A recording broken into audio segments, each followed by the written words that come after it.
So, I would like to begin my remarks by thanking God Almighty, who allowed us to meet here in good health this morning to celebrate International Youth Day, of which I am of course part of. Even though there are some people who, due to age, it's courageous, but they are young at heart. Thank you all. We therefore celebrate this day in a context a little special, as the predecessors signified. This context of conflict, this conflict that we qualify as something other than the violent, barbaric violent manifestation of imperialism, of neocolonialism, of slavery, intending to impose them today, is one of the kinds of what we call terrorism. But like we said, we appealed to the youth at one point to fight this scourge, and young people responded massively.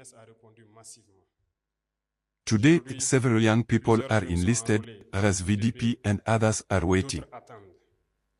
We can see them through the streets of our cities. This goes straight to our hearts, and we dare to believe that young people understood why we must fight. Our ancestors fought to bequeath us lands that we call BURKINAFASO today. This means that we must also fight to leave something to our children. If God has made our generation to face this fight today, it is because He knows that we have the capacity to achieve it.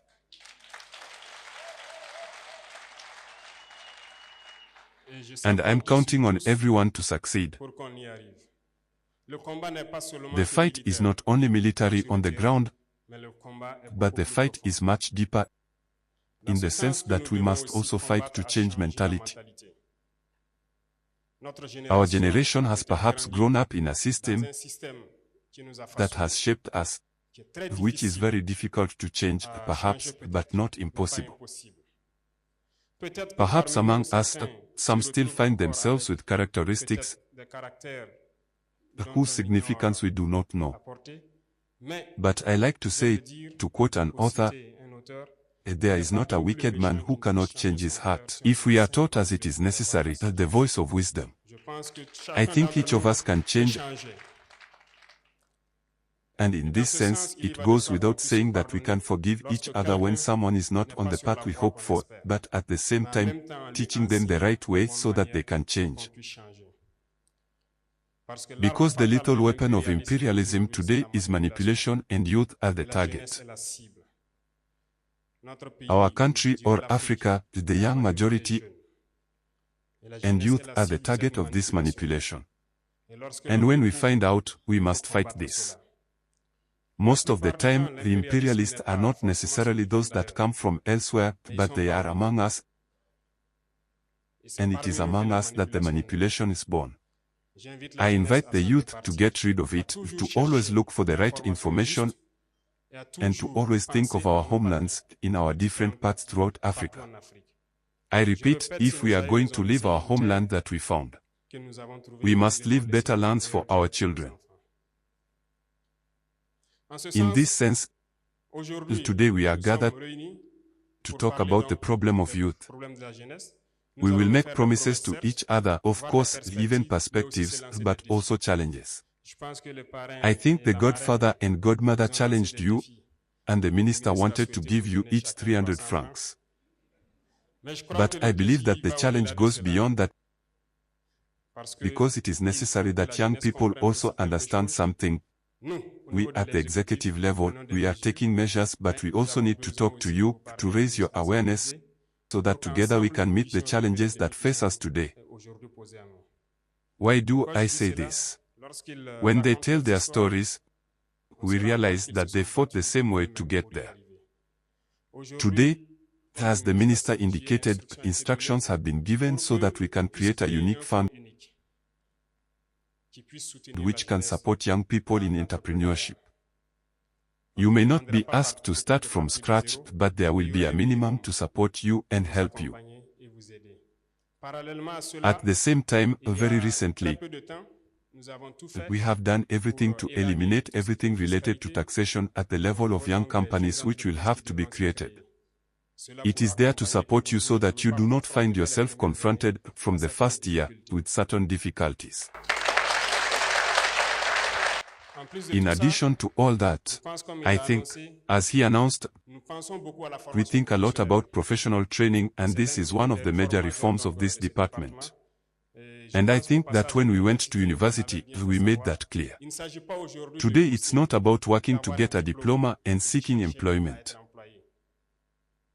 It is also about learning skills and being able to practice. So, today we are seeking to reorient a good part of the youth towards professional employment. Which goes without saying that we will have to build a lot of promotion centers and therefore vocational education to be able to teach many skills to young people. Because here we are looking at a lot of resources. There are enough reforms in favor of the youth which are underway, and throughout the world we have been able to understand that we can achieve it because we have enough resources to showcase externally. We are currently focused, for example, on agriculture, which is very important for us because I said it earlier, food self-sufficiency is a fight. It's a fight because when we talk about dignity, we are talking about honor. If you are not self-sufficient, you have no dignity. When a father has to come home in the evening and he has no seeds to put on his son's plate, he cannot talk about dignity. The whole family will live in indignity because the woman will have to fight as best as she can, in every way you can imagine, to find food. There is no dignity. Once you don't have enough to eat, there is no dignity when we reach out our hand. And do you see this new form of neocolonialism that we are talking about, which tends to reduce our youth to beggars, to chronic welfare recipients? We are fighting against this. When you tell a partner who may be preparing to serve you as say mobile money up to 100 billion. But when you say to that same partner, no, use so much in mobile money, 20 billion and 80 billion, we are going to do structuring project. So agricultural production for young people, they do not agree. It is going to be a challenge. The objective is to keep you in this permanent assistantship. It's to prevent you from being able to do without you producing on your own and getting out of it. And each time you'll be given a little and told to stay there. Don't be afraid to take action. You have to get started. It's hard, often very hard. You will stumble, you will often find yourself on your knees, as some would say. Take advantage, say a prayer, press the palm, get up and keep walking. Always, never stop.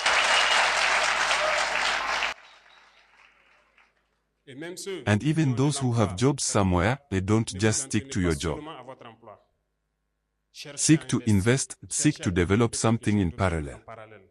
Because since then, as I told you, our generation has been in a fairly complex system. Perhaps you were taught that you just need to have a job, an office, and you sit down there. And there you have it, the salary falls at the end of the month. It can't make you happy, it can't.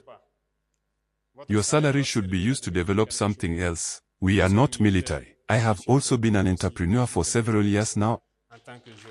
As long as I continue to work, because we are only allowed to do agriculture, livestock. I think that the predecessors who put that in the text, they understood very well. And so, we participate in this. So, we tried, we saw that it is hard. But most of the time, when we persevere, we end up rubbing our hands. So, I encourage you not to be discouraged for those who are looking to start a business. Never be discouraged, you must start again. Resuming the path is always full of pitfalls, but you must not stop because you're going to end up here.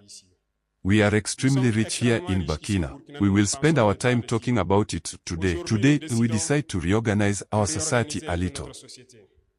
Certainly, certain texts or certain conventions which had been signed were very restrictive and made it difficult for our country to get by. Today, thanks to you, we are rereading a lot of texts to try to give our nations what they should deserve. It is in this sense It is when we take, for example, the aspect of gold panning. Your theme says a lot about the employability of young people in rural areas. Many of our young people find themselves today on artisanal production sites in the most difficult conditions. This is perhaps what happened in Europe or in America in the 1800s, when men themselves enter galleries that they dug themselves to take out the ore. Our young people continue to experience this, risking their lives. Today we are trying to modernize that a little. It is as a result of this that we have created, in its aspect, a company which will allow us to be able to exploit and market our valuable minerals, particularly gold. When young people exploit this gold, other people come to buy at a low price and they contribute to fueling terrorism that leaves the country without us having any control. We decided to create this company to try to take back control of our mining sites and being able to allow young people there to produce in a more mechanized and more respectable way. We also want each region to be able to produce a specialty. It could surely be in the field of agriculture because we have immense potential. We have natural water reserves, lakes all over the country, flowing rivers and dams here and there, but which are not exploited. We are in the process of wanting to launch in each region, and that's why here I am announcing to you that there will be a representative of each region at the presidential level as mission manager. This process is underway. These people will therefore have to address the concerns of youth and also of the women who fight day and night so that we can act progressively where we need to act. Because this fight that we have today against terrorism is not carried out only by weapons, but also through development. As long as the youth have no jobs, they will always be tempted to go towards where it is easy to have money, and that is also what we must fight. We have already identified many poles, and that we will very soon, at the end of the season, strengthen through the presidential initiative, but also through the Ministry of Agriculture, which has a very good database, and we have given a special mission so that we can achieve food self-sufficiency within each region. So we are going to enhance these water points, and these are the reserves that we have, and we are going to support young people as much as possible. So everyone is invited to go to work and to be able to give another face to our country. There are many other projects in progress and we won't be able to detail everything here. I think that gradually, the ministry will get to work to be able, through the National Youth Council and through this complex that you are going to build.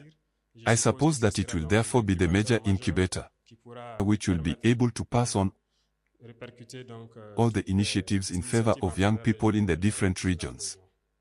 Maybe we will not have very long exchanges to come,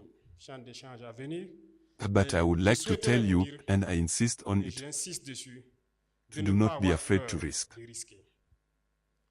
Entrepreneurship is a risk. We have eliminated everything related to taxation around it. This is a message to you, young people, to initiate something. Don't be afraid of risking. No risk, no risky fun.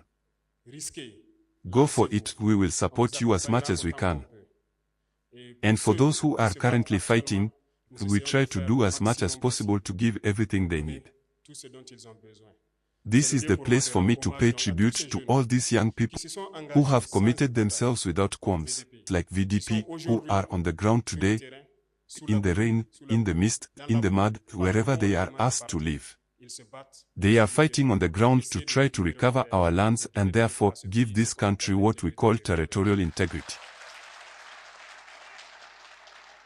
And everyone at their own level must therefore also be able, in the absence of taking the Kalashnikov, to take something else to participate in the development of this homeland. And I'm happy that, if you want, I would immediately tell the godfather or the godmother that I was going to force the hand of the country's major economic operators, and I think that some of them are there. So, get ready, we are going to force your hand to create initiatives for young people. We therefore launched the APEC in this sense to allow us to create what we call our businesses that we want to put in place, because we say ourselves that it is inconceivable that we can produce tomatoes here and we import tomato paste. It's absurd that we have all the oilseed products here and we cannot process them. We launched this and I invite you to subscribe. Subscribe massively because we are going to create our businesses here on site and certainly develop. Imperialist registrants may try to distract you from the objective. But listen. Aim far. Aim very far. Think and see what we are going to do. So, thank you to all these young people who traveled across Africa to come and support their brothers and comrades from Burkina Faso. We say thank you, we wish you a very good stay in Burkina Faso, and hope that you can return in peace, and also send the message to all African youth. Because the fight we are waging is not only for Burkina Faso, but it is a fight for all of Africa. It's time that we wake up and stop being led to cross the ocean, to die, in order to seek the highly praised El Dorado. We can create it here. Get to work, and I think it's possible. So thank you for coming to join us at this moment to share and reflect on what I wanted to tell you. So, stay alert, because the fight that has begun will be long, hard. But it is not impossible, because we believe that soon we will get there. Many thanks to all of you, fatherland or death. Thank you, comrades.